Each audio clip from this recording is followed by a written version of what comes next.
Hey everybody, Randy Patterson here with Boomerocity, and we're going to celebrate Elvis's 90th birthday today. As I post this, it's January 8th, 2025, and Elvis would have been 90 years old today. Can you believe that? 90 years old. If he had lived twice as long as he did, it would have been 84 years old, and he still would have been gone for 6 years. So, you know, died all those years ago, 48 years ago, and he's people still talking about him. People are still visiting his home. People are still playing his music, buying his records. Wow, what an impact Elvis Presley had. So I'm done two things to commemorate his 90th birthday. One you might have already seen, which is in the Boomerocity Memories section on this channel or on the website. And I talk about the first concert I ever went to, which also happened to be the first interview I ever conducted, which was the concert was Elvis Presley, and the interview, as I call it, was with Colonel Tom Parker, of all people, the guy who made Elvis famous. I was only 13, and it was just a chance meeting and before the concert. You can listen to it. So please listen to the first concert edition or episode on Boomerocity Memories. But the second thing I wanted to do to commemorate Elvis's birthday is going back into the Boomerocity archives. In fact, I'm going back 14 years, almost 14 years from when the interview took place. And that is with Elvis's lead guitarist, James Burton. It was a fun, laid back, just freewheeling chat between James and I.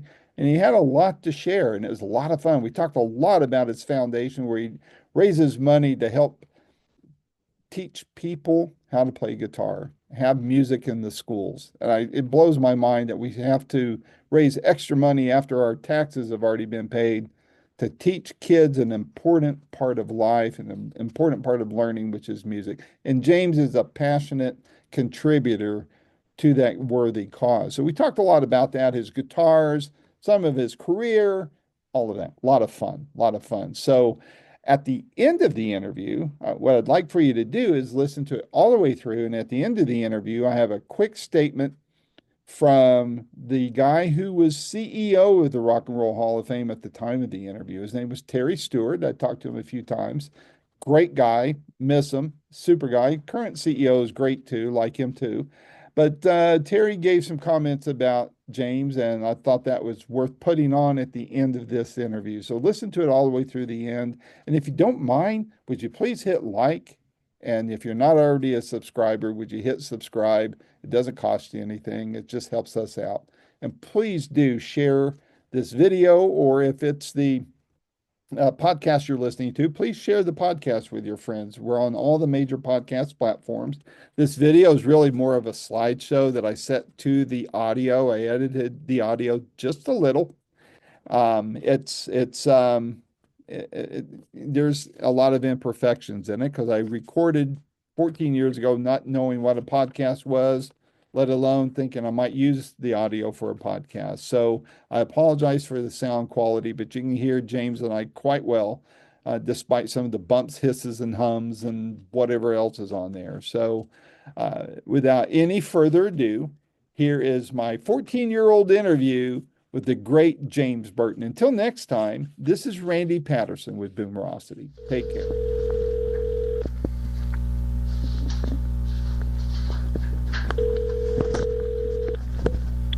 Yeah, Randy? Yes, sir. Okay. Yeah, everything seems to quiet down a little bit. We got people from Canada out there walking around and just, got things going. So. Oh my! Is right now still a good time for you, or this is fine. Okay. What I'd like to do is, I'm not going to be able to do 4 pages, but what we should do is probably, rather than interviewing each entertainer, you should just mention. I know you work with a lot of entertainers and celebrities and so on, and what we should do is mention just a list of them, just to mention a few. But to go into detail with each artist is going to take forever. I understand.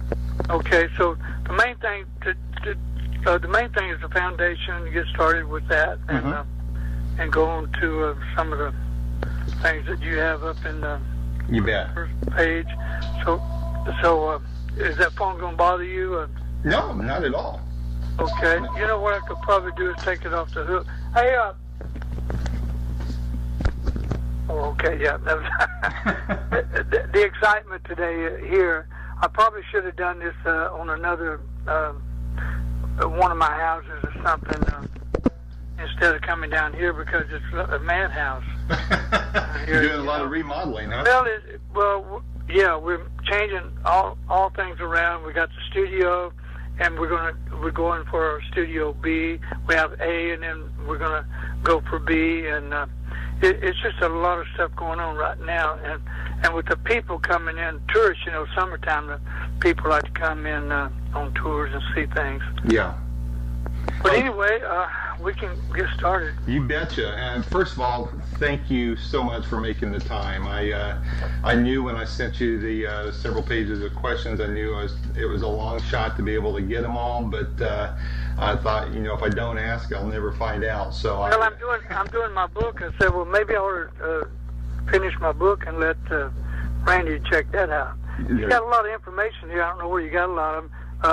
Well, what's his name said you didn't know about the Black and White Knight, Roy Orbison. I know, and I can't believe I didn't, but a big DJ here that was tied with XM Radio, he's a friend of mine, and he turned me on. He goes, oh, dude, if you're going to talk to Mr. Burton, you need to watch this movie. So I had to borrow and watch, and boy, what an incredible DVD that is. Wasn't that great? It's still number one video. Is that right? Wow. Just the mix of people there, and it still stands after all these years. 23 years ago, and it still stands. Well, of course, everything you've worked on is the big stuff is just iconic in its own right. So, but yeah, it's phenomenal stuff. And I don't know what Dennis had told you, but when I was a kid in Phoenix, growing up in Phoenix, East Tennessee by birth, but grew up in Phoenix. Yeah. I caught I saw you with Elvis on Easter Sunday in 1973. And it was just like the highlight of my life. And it was the site of my first celebrity interview. I was at the show 2 hours early, standing around the stage, and Colonel Parker walked up, and it was a short conversation, but it was memorable to me. So. Oh yeah. But anyway, it's just an honor and just a thrill for me to be able to talk to you. But well, thank you. I do want to ask you about your foundation. What can you tell me about it? Well, in 2005, I've always wanted to do my show. All my friends in the business I've worked with, we're like a big family. And I've always wanted to do my own show and invite my friends. Well, by doing that, my wife and I talked. There's something that was missing, something I really wanted to do, and I discussed it with my family and my wife and I and my son and my daughter, and we decided that this would be a great opportunity time to form a foundation, which we did, the James Burton Foundation, because I wanted to give something back to the kids, work with the kids, give them a challenge for the music through the, in their lives. And by doing that, it was fantastic. To be able to help the kids. We got music back in schools, with teachers teaching the kids how to play. It's just unbelievable. And being able to go to places like St. Jude's Hospital, furnish instruments for the kids in school.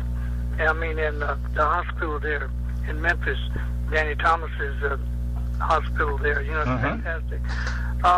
To do things for the Shriners, guitars for the Shriners, because they have a wonderful hospital for the children, and go to the VA hospital for the veterans, to go to do all those wonderful things like that, and being able to get music back in schools was just unbelievable, fantastic. And my friends, doing my show, we created. This is all. The thing that we do for the kids. It's a non. What do you call it? The Nonprofit? Nonprofit, yeah. All volunteers. Nobody gets paid. We don't make a dime. The money goes strictly to work with the kids and the music. And we that was a great thing about the studio to get them in to do some recordings, see how they're progressing in their music and what they're doing with their lives. It's just a great thing. And and to invite my friends, the artists that came and performed at my show, donated their time for the kids, for the foundation. Just unbelievable thing, When's the next show that you're going to have? Well, we're hopefully we're looking at next year. This year is a very, very busy year, and I want to get the studio. We're also going into Studio B, which we're going to have an extra. We're going to have two nice working rooms, and so we're going for that to get that happening. And hopefully, if everything comes together the way we plan, we'll be able to have a wonderful show next year. I hope to make that one. I know the last one you had, I think it was the last one you had one of my other favorite guitarists, Phil Kagi, performing there. And, Phil Kagi played, I think it was probably the second or third show we did. We had some incredible talent. I mean, the list of talent we've had is just to blow you away. Yeah. Steve Lukather and Eric Johnson, Brad Paisley, Steve Warner, Dr. John. I mean, the list, Steven Seagal. Wow. I mean, the list just goes on forever, and which we could add that later into the interview. But you bet. Just the wonderful people that come and that came and donated their time is just amazing, and to continue what we're doing for the teaching the kids through the foundation, it's just wonderful. So from a near-term standpoint, what is, say within the next year, what do you hope to accomplish for the foundational goals? What are you hoping to accomplish? Well, we're working on one of my long-term goals is I bought a building around the corner, so we have the whole corner there. I want to put in a car museum, guitar. It's going to be guitars, and lots of memorabilia. Just incredible. It'll just be so wonderful, and the kids love stuff like that. And then we have a lot of wonderful folks from around the world come here. The tourists, they love it. They love it here. I just had a group of people from Canada here, from Ontario, walking around taking pictures. We have a statue of Elvis and myself right in front of the Municipal Auditorium, where I played there when I was 14 years old with all the top artists. And Elvis came there, performed there. Hank Williams, you're talking Jerry Lee Lewis, all the top artists, Roy Orbison, everyone performed there. All the great country entertainers, a lot of rock and roll entertainers. Even Jimi Hendrix performed in that building. No way. Wow. Oh, yeah, it's just incredible. So it's seen everybody from beginning to end of rock and roll so far, huh? Yep. And the great thing is working with the kids, teaching the kids. Another goal that we have to add to that is we're having volunteers come in and teach the children how to play. And we have a gentleman that volunteered his time to work on the guitars, instruments for the kids. And of course, he has planned to work on professional people's instruments as well. And that's another part of the business that he would charge a small fee for working on outside of the foundation of what we're doing for the kids, which will be another part for that, But just to do the foundation for the kids and fix the instruments and put them in top shape and to keep the ball rolling, And I'd like to record the kids, get them on the. Hopefully, we'll add the DVD to that as well. When they're sitting there playing, they can go home and see themselves doing what they're doing. Wow. And and they have a CD of what they played, and it's fantastic. Actually, when we opened January the 8th on Elvis's birthday, we actually had some young kids come and play, and we recorded them in the studio. Wow. We had some young singers and young players, and it's fantastic. What are you getting a lot of support from any of the guitar manufacturers or anybody like that? Yes, we are. We certainly are. We from a lot of companies. They're just so blown away with what we're doing with the kids, and they've offered their services in any way possible to make it happen. And I think it's wonderful. And doing the artists that come and do the shows. Mm-hmm. And the manufacturers that furnish things that we need to make all this possible are just fantastic. Well, from a standpoint of in the life of the foundation so far, what's been the most memorable thing that's been accomplished so far? Well, I think working with the kids and bringing the studio into the function. And getting the music in schools, mm-hmm. And working with the kids is just helping the kids. It's just truly an honor, a blessing from God. To be able to pull this together and make it work. Getting music back in schools was a wonderful challenge, and we did. So that was a great thing, and I think just to remember what we're doing for the kids is very important, Oh, and, absolutely. It gives them a new life. Just amazing, the emails and the letters and the phone calls I get from all the kids, the parents, the people involved in music.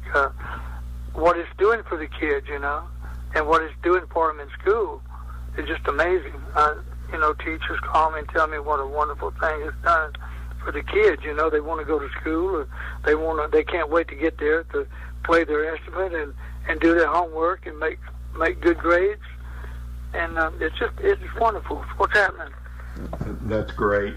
Well, for any of my readers that would like to support your foundation directly, what's the best way they can go about doing that? Well, they can. We have the website. It's James Burton Music. Let me give you, they can also, through the address here, which is James Burton Foundation, 714 Elvis Presley Avenue. Okay.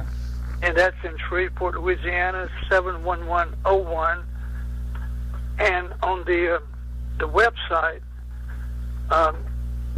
we have, there's a couple ways to go in. Let me see if Dennis has the form. It would be James Burton Fest, F-E-S-T, I believe, .com. Okay. Alrighty. So they can go to either the sites or drop a check in the mail directly to you guys, and either way they can be able to donate and support. Dennis, a quick question here for Randy. On the website, they can go in for the foundation for donations or whatever. Is it James Burton Fest? It's JamesBurtonFoundation.org. What? O-R-G. That's a nonprofit. JamesBurtonFoundation.org is our new website, and they can. Okay, here he's going to tell you. Okay. Hey, Randy. Hey. You can go to JamesBurtonFoundation.org. Okay. And they can be able to donate online there. Yep, they sure can. We've got a donor button right there. Beautiful. Beautiful. Okay. Good deal. Thank you. Okay, hold on. Here you go, James. Okay, so we're going to have to, I'll talk to you about that, what we got to do on clean out back there. I'll get with you. But okay, Randy? Yes, sir. Okay, you got that, right? Yes, I did. Yes, I did. I thought you were talking to the other gentleman. I'm sorry. Yes, I did get it, so thank you. Oh, okay. I'd like to shift gears over to the Rock and Roll Hall of Fame, where my good friend Terry Stewart's the CEO. Let me run back in my office. Okay, go ahead and talk. Go ahead. Okay. So you were inducted in 2001. When you found out you were going to be inducted, what thoughts went through your head on that? Well, it was incredible, man. The excitement, and what an honor. I mean, truly an honor. I believe that any award that you accomplish in your career, or your music, or whatever you're doing, is truly an honor. And it proves the hard work that you've done, what you've accomplished over the years, and that how it's accepted and appreciated, you know. Yep. And any way you look at it, it's an honor. Incredible. So Keith Richards inducted you. Were you and Keith friends before that, or was that kind of a new thing for you? And Keith and I go back to 1964 Shindig. Wow. I had a group called the Shin Dogs. Mm-hmm. Wow. And Keith, the Rolling Stones came and they brought a singer that was on the show, Howlin' Wolf. Oh yeah. And I was nominated to. Actually, I was inducted to play guitar for Howlin' Wolf on the show. It was great. Wow. And Keith and I have been friends forever, and he has been wonderful. He has helped us in the foundation in all kinds of ways, making donations and everything. And he keeps telling me he's gonna, you know, he's always been he's a very busy person. Oh yeah. And but his one of his goals and my goals is for us to play together on my show. Oh wow. The show we do here, the Guitar Festival. And of course, Keith and I have worked together on the Graham Parson taping that we did up in Santa Barbara and Universal City in California there. Wow.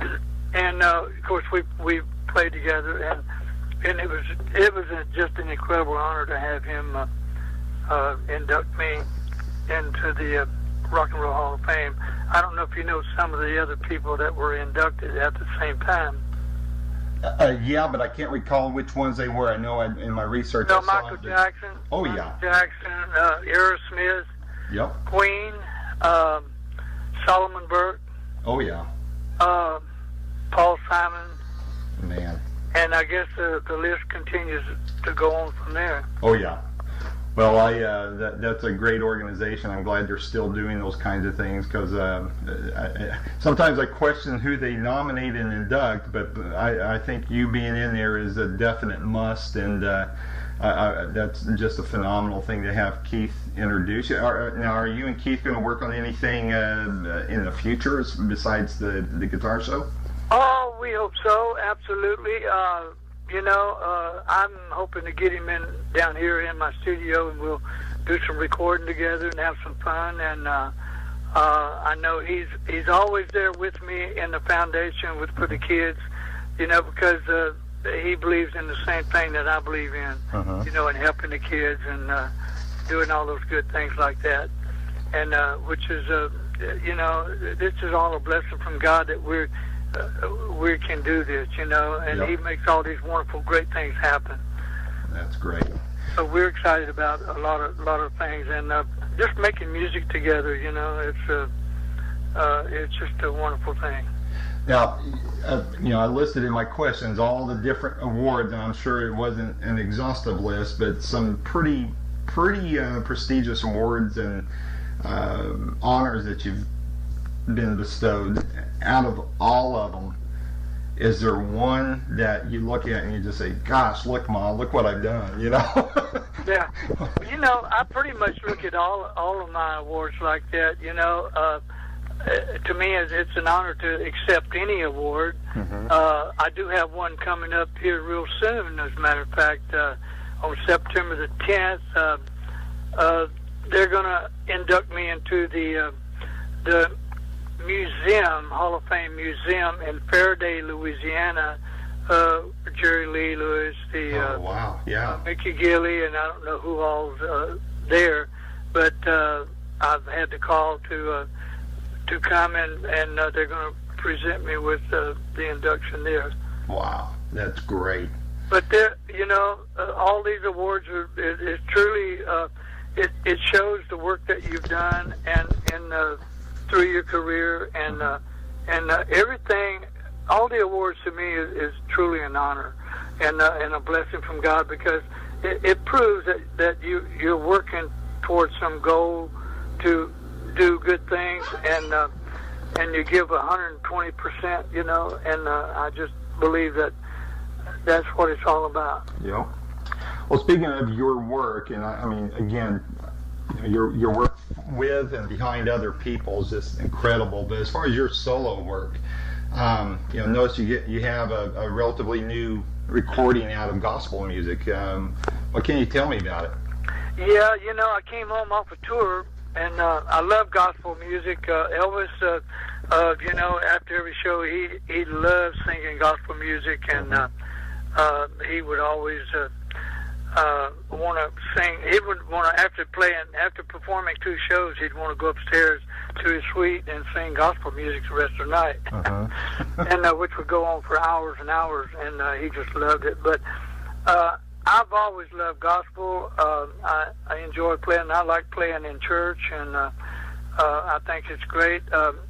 My wife had a great vision. God came through with a vision of me doing a gospel album, and with family, and my son plays and sings, and she's had 2 nieces that were really good singers. So we put this project together along with my friend, the keyboard and great singer, entertainer, Eddie Anders, my good friend, who he's up in Jackson Hole, Wyoming now. But Eddie talked to my wife, and they came up with an idea to do this project, and she gave him an idea, and Louis said, I think the title of the CD, the project should be God Loves You.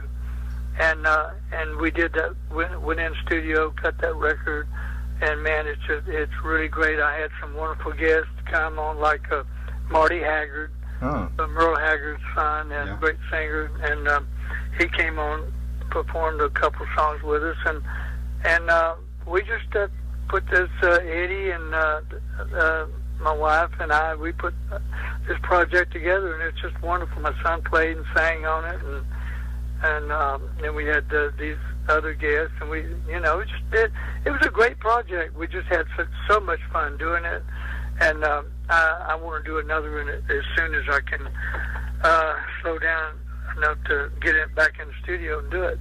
Wow. Well, I grew up on gospel music, raised in the South before moving to Arizona, and I love the old gospel tunes, man. It brings back all sorts of memories. I'm looking forward to listening to that one. I haven't picked up a copy yet, but definitely want to listen to it. We'll get a copy off to you. Oh, I appreciate that. That would be wonderful. So you still tour, right? You still do your own solo tours? Yeah. Sometimes I think I'm busier now than I was when I started. But it's just amazing. Nonstop. And what little time I have off, I try to spend it with my family and here in Shreveport, And but the thing is, and with the foundation, of course, when I'm not traveling, then I'm here working and helping with all these projects going on around for the foundation and for the studio and stuff, and starting to work on the museum thing that we're putting together, and it's just. It's great. I travel a lot, and as a matter of fact, I've got so much stuff coming up the rest of the year. I couldn't find the time to even do a show this year because of my schedule. Oh, wow. And so hopefully, I know next year is looking quite the same way, but I'm going to try to fit it in for next year if it works out. I hope to pick up one of your shows then, too. I'd love to see you just perform, just you, and watch your a solo show without anybody else in the spotlight there. I think that would just be a very rare treat for me personally. So I hope to. Yeah, I'm doing a show coming up with Gunnar and Matthew, the Rick Nelson boys. Yeah, we're doing that up in Wisconsin. Oh my God! Bay up in that area. And I've got a couple of shows I'm doing with them before, and the next day after that I have to go to Vienna, Austria. Wow. Well, I keep up with you on Facebook and Twitter, and it's just amazing where you wear me out just reading your schedule, where you're off to, and around the world and stuff. So now you know how I feel. No, I'm just kidding. Well, I'm about to turn 52, and I feel like I'm 95 just looking at your schedule. So yeah. Well, I think once you get busy and everything, you'll always be 19. Yep. There you go. Just hang in there. Well, I'd like to shift gears, if you don't mind, about guitar playing. One of my readers had asked, who inspired you to pick up the guitar? my mother said that ever since I was big enough to walk, that I just ran around the house singing and beating on stuff like I'm playing guitar. And the music, God blessed me with my talent, and it's pretty much born in me. And I never had training or lessons or anything. I just picked it up by ear, and the good Lord was my teacher. And I don't think you can get any better than that. Absolutely not. But being able to pick up an instrument and play by ear, and go play with whoever in any place, and just love it and enjoy it and be right on. That's truly a blessing. And I listened to a lot of. I played radio a lot. I pretty much was raised on country music and got into rhythm and blues, which bluegrass, gospel, which turned into rockabilly, and then rock and roll, and then I guess I was pretty much born at the right time. I got into music when the music was really good, the simplicity was great, the songs you could understand the lyrics, and good songs, and good music. Yep. And I was blessed with the right time, 50s, 60s, 70s. Yep. And it started changing quite a bit during the 80s and 90s. Yeah, I think after the 80s, with some exceptions, you can pretty much write it off. Now, that's all off the record, of course, but to me, 50s through maybe very early 80s is when all the good music was, in my opinion. Now, I read on your site that maybe I misunderstood, but did I read correctly that your first guitar was a 53 Fender Telecaster? My mother and Dad bought me my first Telecaster, 53 Tele, mm-hmm. and that's. I saw that guitar in a music store here, J&S Music in Shreveport. Mm-hmm. I was walking down Milam Street, and I looked up and saw this guitar hanging in the showroom window there at the J&S Music. And boy, that guitar really caught my eye, so I went home and told my mother about it. So my dad comes home from work, and she said, well, I think he's found a guitar he's pretty much set on, one he really liked. So my dad said, well, take him down and get it for him. So we went down the next day and looked at it, and I played it, and oh, man, that was me. Yeah. Had my name all over it. And so Mother and Dad bought that for me. That was back in the 50s, mm-hmm. and was, I guess, around, 52, 3, something like that. Beautiful guitar, man, and I still have that guitar. Seriously?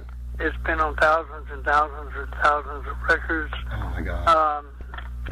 It's been with most of the top artists of the world.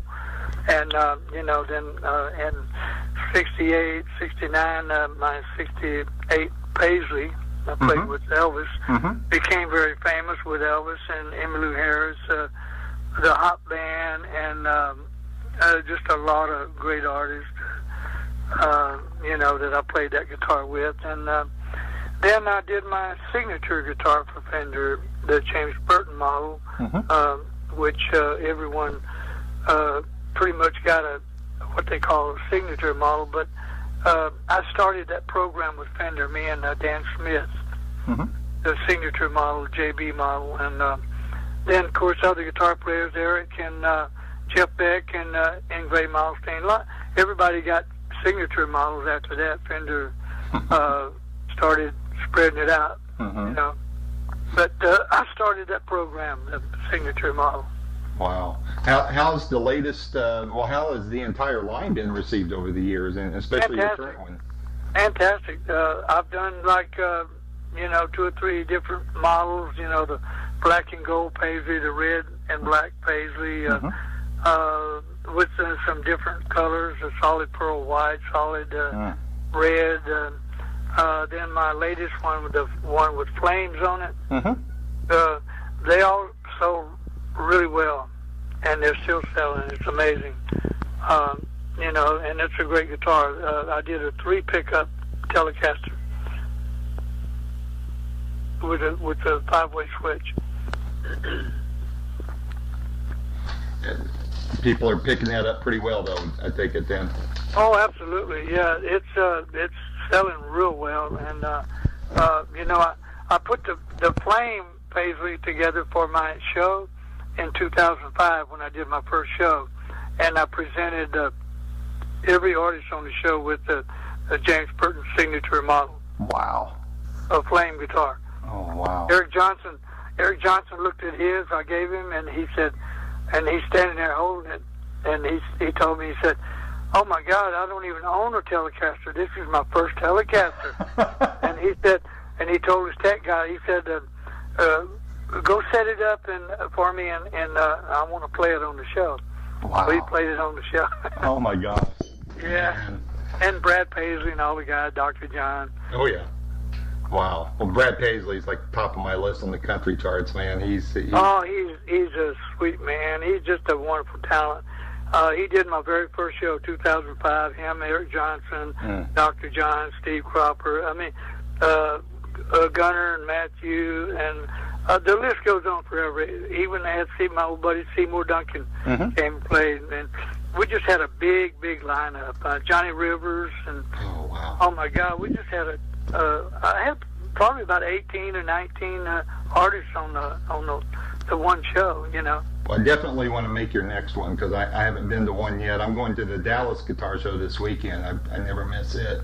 But I definitely want to catch your next one. So you said it would probably be next year sometime?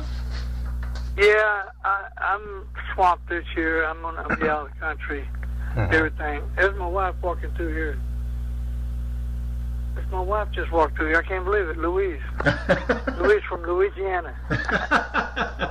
Yeah, she said, just telling me I had an appointment that I forgot about today. But we're doing pretty good so far. Okay. Where are we? I forgot where we were. Oh, we're talking about your line of guitars, but I'll ask you this. When I started drilling into the manufacturing of guitars, when I almost went to work for Henry Juskowitz over at Gibson about 3 or 4 years ago, and started finding out how much the manufacturing of guitars has changed, and a lot more technology involved, a lot more precision, they say. And we, this kind of ties back to your first Fender. How do you feel technology has improved or taken away from the manufacturing of a guitar? Well, Leo and I were talking, and I told Leo one day, I said, Leo Fender never stopped experimenting.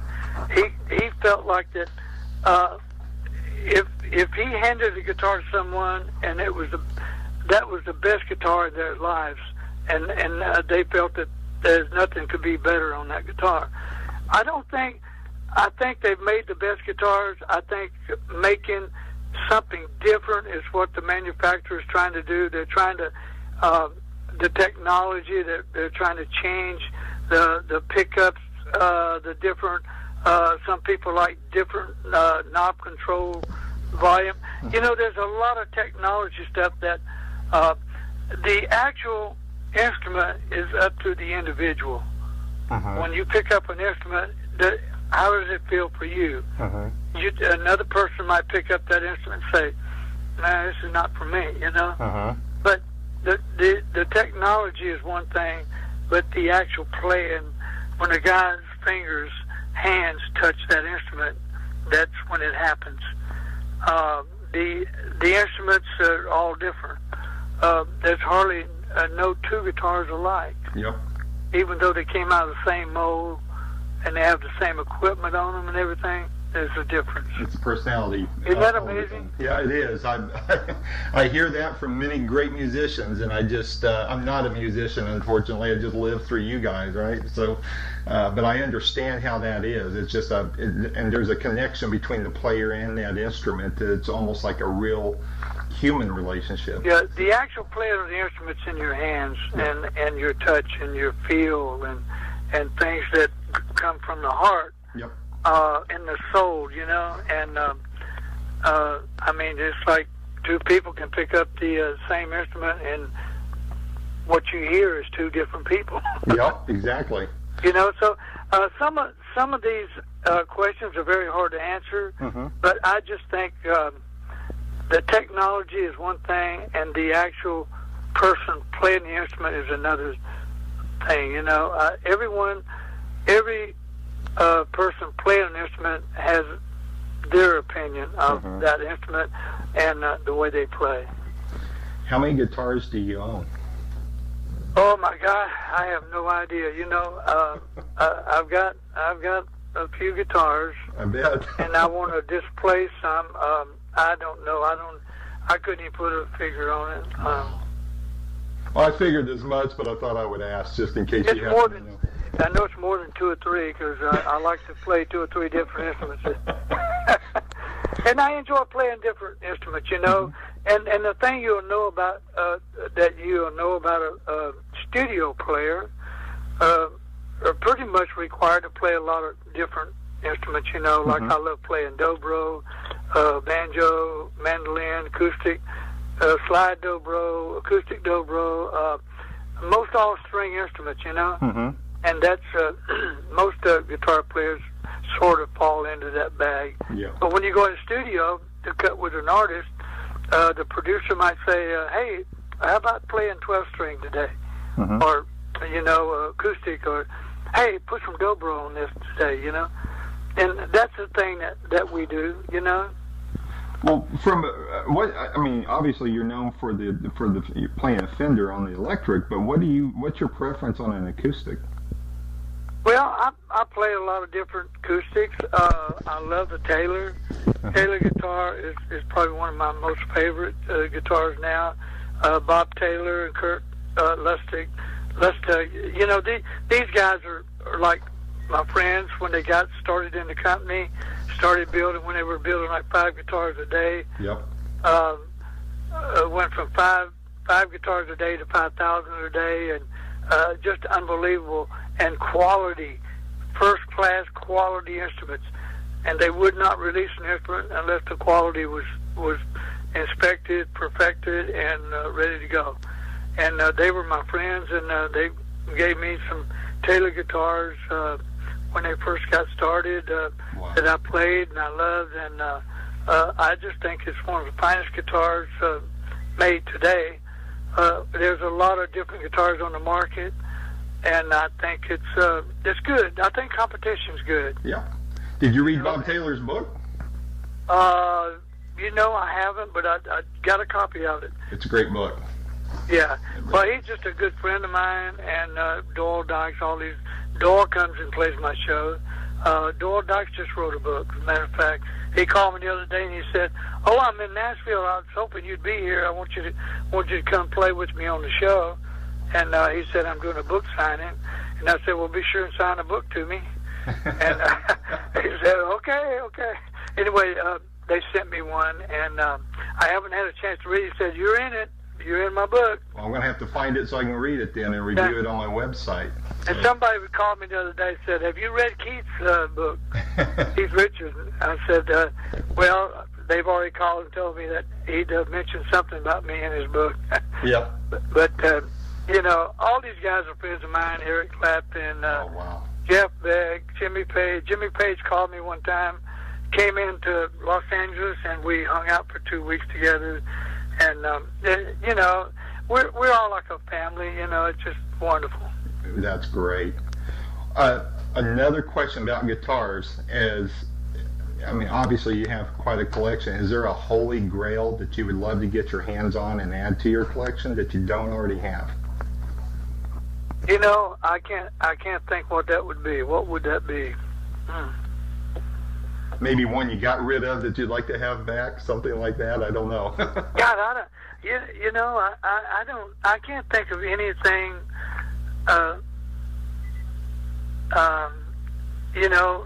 There's a lot of old guitars that you always want to get a hold of. It.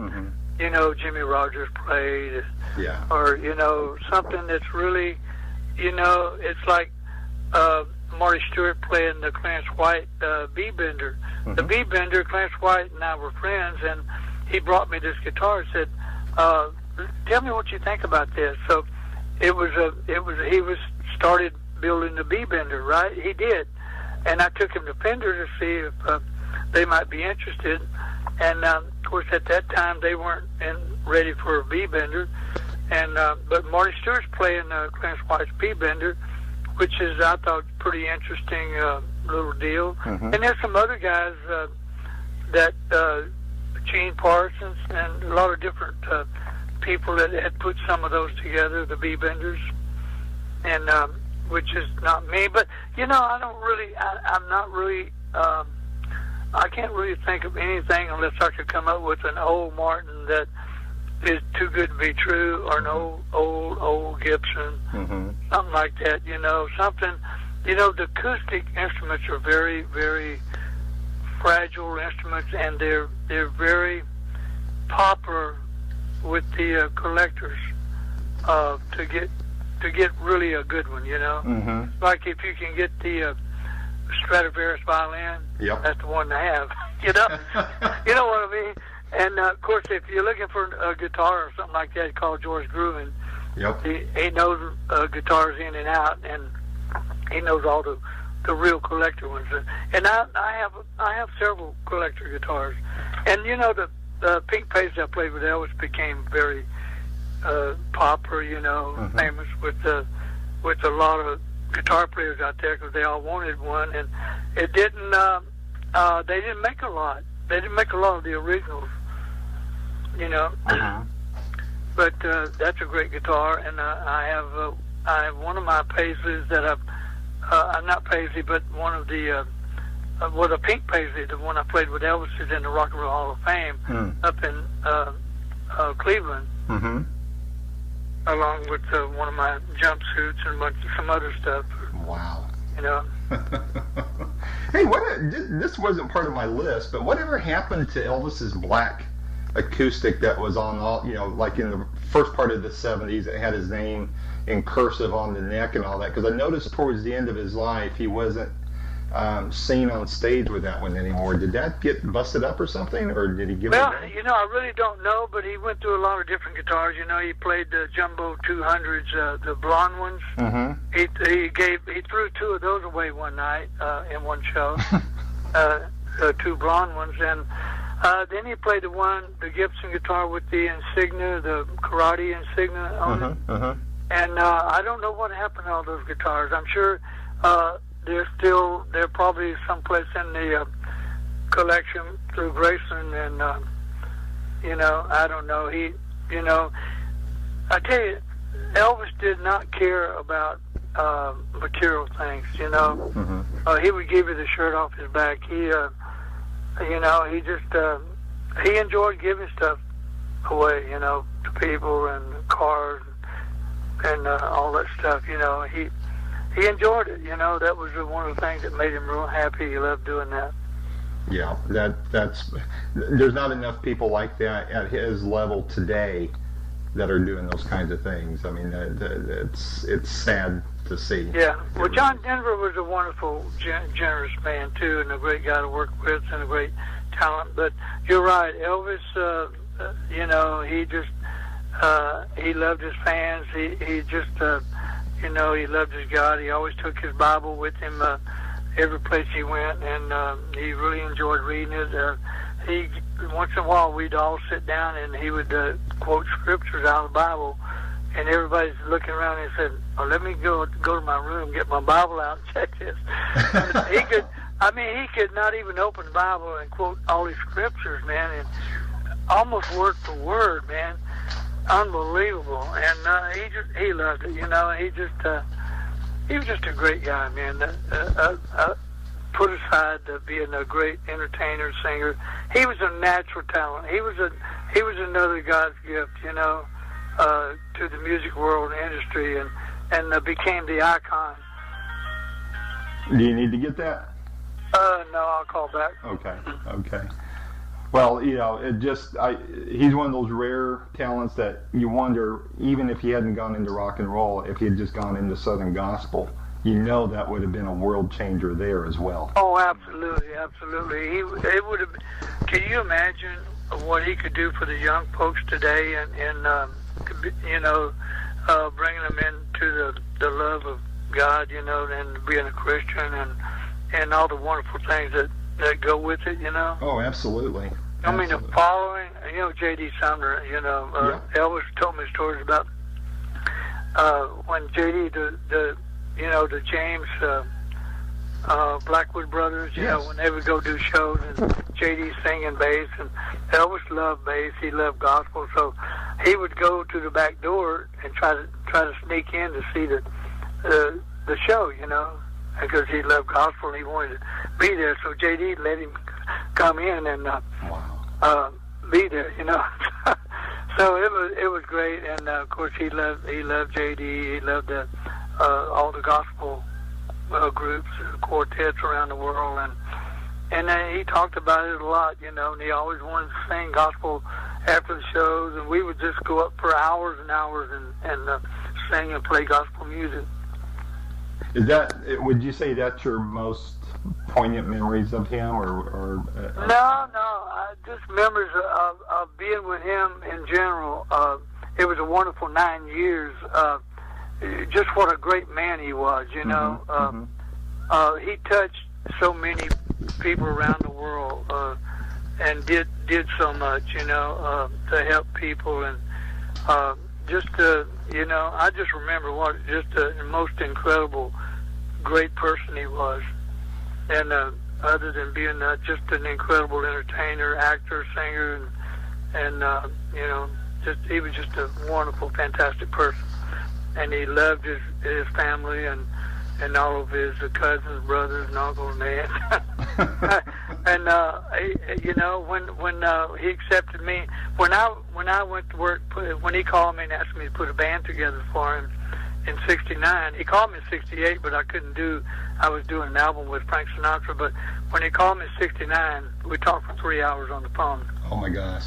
Wanted me to put a band together for him and open Las Vegas at the International Hotel, which is now the Hilton. But incredible things just happened through all that, because first off, it was a very hard decision I had to make, because I had so many clients that I worked with in the studios, recording and that field, and it was a very tough decision on my part to say, okay, I'll do this and I'll go.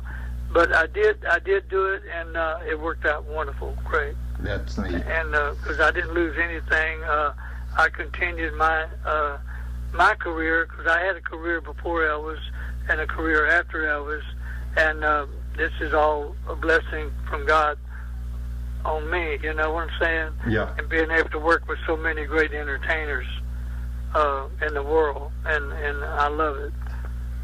And I'm wonderfully blessed by it, and I have a wonderful family, and all the wonderful support from my family and my mother and father. My father passed away. My mother is 96 years old. And, oh my gosh! And she's just you know, she's a wonderful lady and hanging in there, and I go visit her every chance I get, and we spend as much time together as we can. And she lives here. She's here in Shreveport. Oh, great. So, you know, we're truly blessed. Yeah. Listen, I as you know, I have a ton more questions, but I want to be respectful of your time, Mr. Burton. So, when do you need to break loose? Because I know your wife just reminded you of another appointment, so I don't want to intrude on that, but I do want to ask you more questions. Okay. Well, what we should do? Where are we at now with?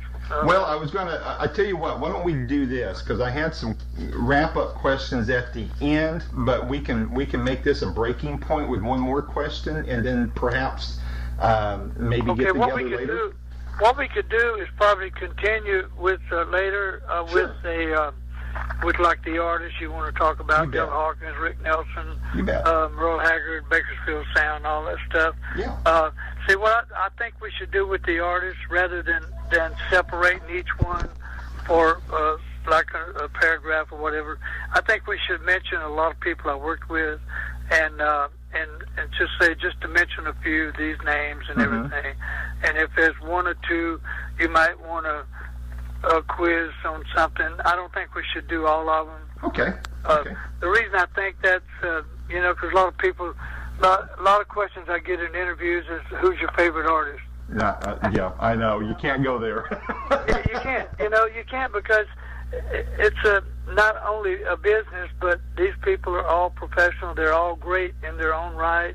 And there's, how do you say one's better than the other? You can't. You know, can't. they're all great. Yeah, and that would never be my intention on the questions either, because I know you're still working and you still think highly of these people. So, but why don't we do this? Let me wrap up with one more question, and then we'll get back later on the others, and and I'll restructure some of those other questions for later. But any new talent that is commanding your attention today? Is there somebody new up and coming as far as a guitar singer is concerned that you're looking at and going, oh my boy, this one's great? Well, I think a lot of the sound alike, look alike. I think they're all great. I still miss some of the old ones, that are not being played on the radio. I think the radio's changed an awful lot. In the business, and well, who do you miss?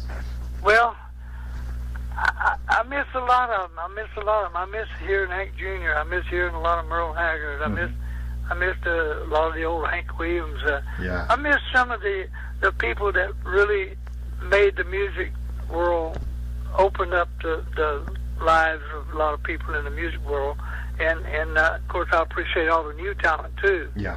And there's a lot of great ones out there, like the Keith Urbans and the Brad Paisleys. Oh, wow, these guys, they're all fantastic, and there's just a whole bunch of them out there that's just fantastic. Now, I like them all. I mean, because I don't get a chance to listen to a lot of radio and stuff, because when you're in the studios creating music and everything, you don't get a chance to go back and listen to a lot of stuff, but I like a lot of stuff out there.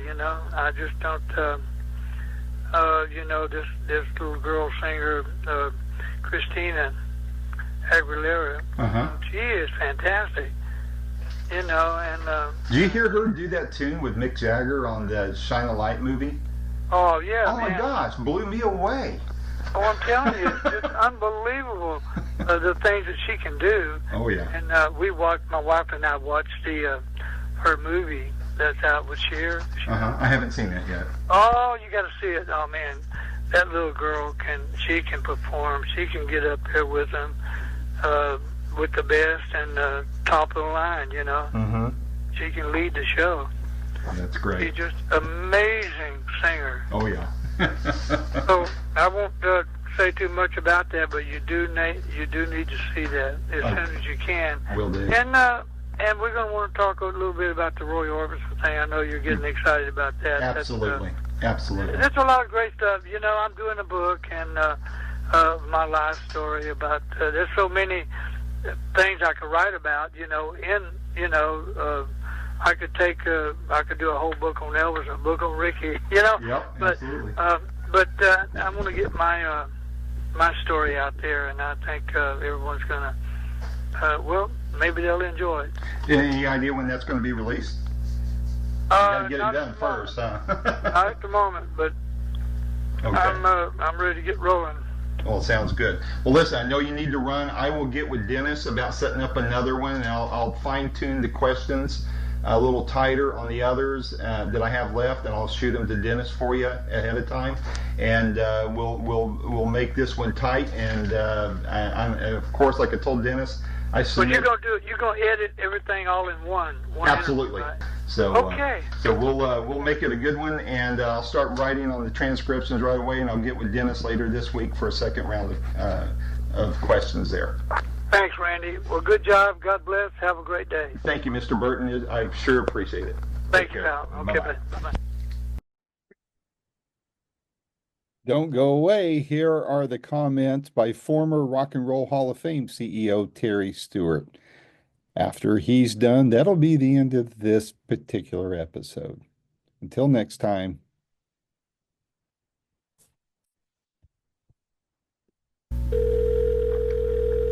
Terry Stewart. Terry, Randy Patterson here, Boomerocity. Hey, Randy, how are you? Great. Is right now still a good time? Sure. All right, great. Hey, thanks again. Appreciate it every time you help me out on this. So, No problem. what do you have to say about Mr. Burton? Well, I mean, I didn't really come up with anything other than the fact that there are only a few guitars that you hear across the breadth and the landscape and the history of rock and roll, and certainly James Burton is one of them. Whether he's that enormous, extraordinary riff that he created for Susie Q with Dale Hawkins, to all the great Ricky Nelson records that we heard, the various sessions, and then Elvis Presley. I mean, how much better does it get? You know, so I mean, and on top of that, he's one of the nicest guys you'll ever meet. Yep. So between those two, hopefully you can work out a comment there. I'll attribute a very good one to you. So. Okay. I really appreciate it. Thank you, sir. Appreciate it, Terry. Thanks a million. Carry on. Okay.